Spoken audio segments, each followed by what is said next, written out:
بسم اللہ الرحمن الرحیم. ویلکم ٹو فکر نو. آج کا پروگرام امریکی سیاست میں پاکستانی امریکیوں کا کردار اور امریکی مسلمانوں کا یہاں کی سیاست میں جو کردار ہے، اور اس وقت جب پریزیڈنٹ ٹرمپ، پریزیڈنٹ الیکٹ کہنا چاہیے، وہ اقتدار سنبھالنے والے ہیں اگلے مہینے، تو وہ جس قسم کی اپائنٹمنٹس وہ کر رہے ہیں اس کے بارے میں جو رد عمل آ رہا ہے اس پہ بات ہوگی. پہلی بات تو یہ کہ یہاں کی سیاست میں، خاص طور پہ صدارتی الیکشن میں، اس دفعہ مسلمانوں نے بحیثیت مجموعی پہلے سے زیادہ بڑھ چڑھ کر حصہ لیا ہے، اپنے ووٹ دیے ہیں اور سیاست میں حصہ لیا ہے. ووٹ پولنگ بوتھ پہ گئے ہیں، ووٹ ڈالے ہیں، کیمپین بھی کی ہے، کنویسنگ بھی کی ہے. پہلے ذرا کم تھا، لیکن اس دفعہ الیکشن میں خاص طور پہ غزہ کی وجہ سے، پھر یونیورسٹیوں میں جو رد عمل سامنے آیا اس کی وجہ سے، غزہ کے حوالے سے، اور جو ہمارے پاکستانی ہیں ان میں ایک طبقہ جو ہے جو پی ٹی آئی کا حامی ہے، ان کو اپنی سیاسی جماعت کی وجہ سے سیاست میں بڑھ چڑھ کا حصہ لینا پڑا. تو اس لحاظ سے ایک خوش آئند بات ہے کہ سیاست میں عملی طور پر یہاں کے جو مسلمان ہیں وہ اب ایکٹیو ہیں اور اپنا وزن منوا رہے ہیں. اس کا ایک نتیجہ تو یہ نکلا ہے کہ بحیثیت مجموعی مسلمانوں نے ٹرمپ اور بائیڈن دونوں کو ریجیکٹ کیا ہے.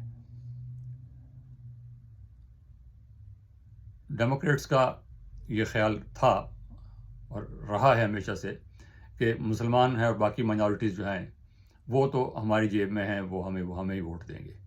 لیکن غزہ کی وجہ سے صورتحال اتنی بدل گئی کہ لوگوں نے یہ خیال کیا کہ اس دفعہ بھلے ہم ٹرمپ جیت جائے لیکن ہم بائیڈن کی جو پارٹی ہے، کاملا ہیرس تھی کینڈیڈیٹ، لیکن نام بائیڈن کا ہی چل رہا تھا. دیر از اندر پرابلم ود دا الیکشن کہ الیکشن کاملا ہیرس لڑ رہی ہے لیکن بار بار جو ہے نام وہ بائیڈن کا آ رہا تھا، اور وہ ریپبلکن جو تھے وہ بار بار بائیڈن کا نام لے رہے تھے تاکہ جو کاملا ہیرس جو ہے اصل کینڈیڈیٹ ہے اس پہ توجہ نہ رہے اور بائیڈن کی طرف توجہ رہے، جس کے نیگیٹو پوائنٹس زیادہ تھے، جس کے سپورٹ بہت کم تھی.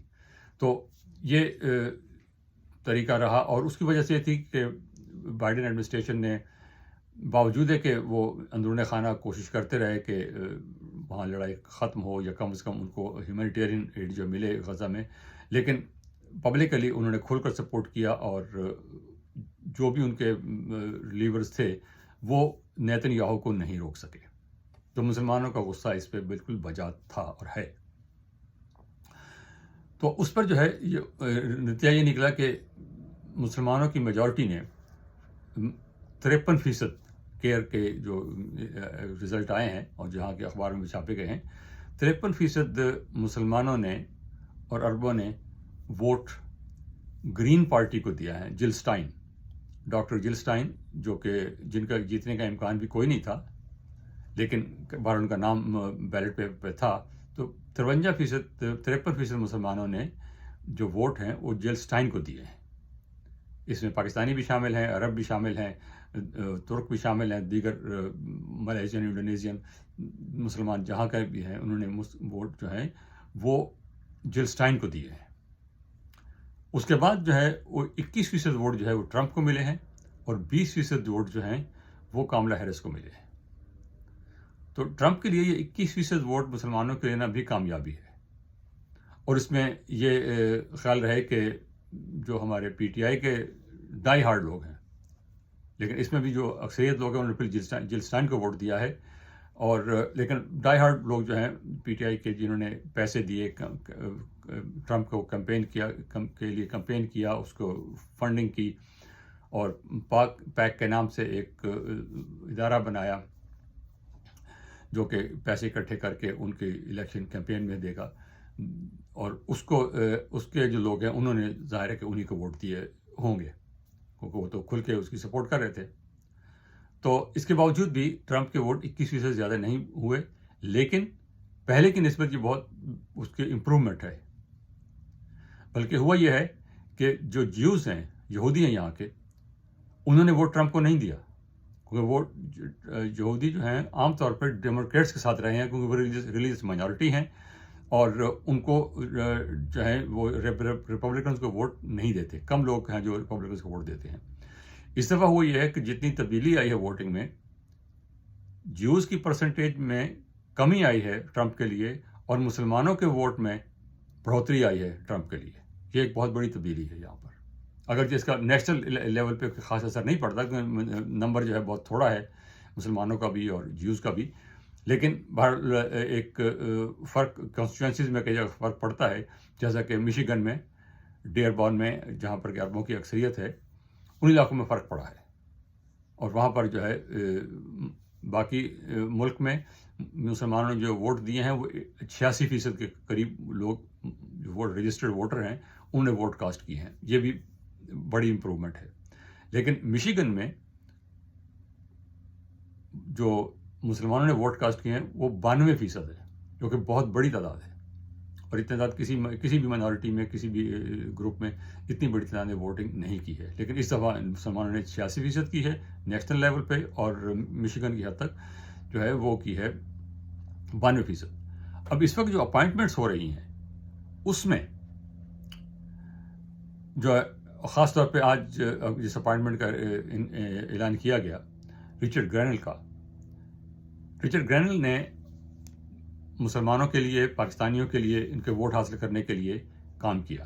اور وہ اس کا کیمپین میں اس کی ذمہ داری تھی کہ جو مائنورٹیز ہیں ان سے ملاقاتیں کرے، ان کو یقین دہانی کرائے، اور ان کو جو ہے ٹرمپ کے بارے میں اگر کوئی خدشات ہے تو وہ دور کرائے.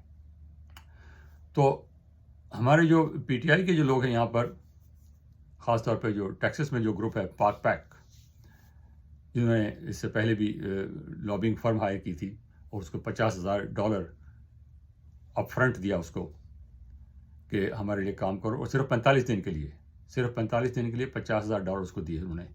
اور بعد میں اس کو ایکسٹینڈ بھی کرنا تھا، کیا یا نہیں مجھے معلوم نہیں ہے. تاہم صرف 45 دن کے لیے $50,000 دینا ایک بڑی بات ہے، انہوں نے بھارت دیے.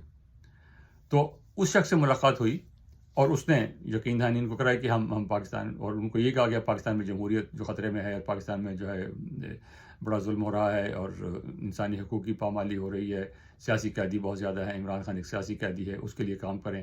تو اس نے کہا کہ جب ہم حکومت اگر ہمیں مل جاتی ہے تو ہم یقیناً پاکستان میں ڈیموکریسی کے لیے کام کریں گے. اس نے بالکل یہ نہیں کہا کہ میں عمران خان کو رہا کراؤں گا، ایسا جیسے کہ کہا جا رہا ہے، لیکن انہوں نے جو ڈپلومیٹک جواب ہوتا ہے وہ ان کو دیا.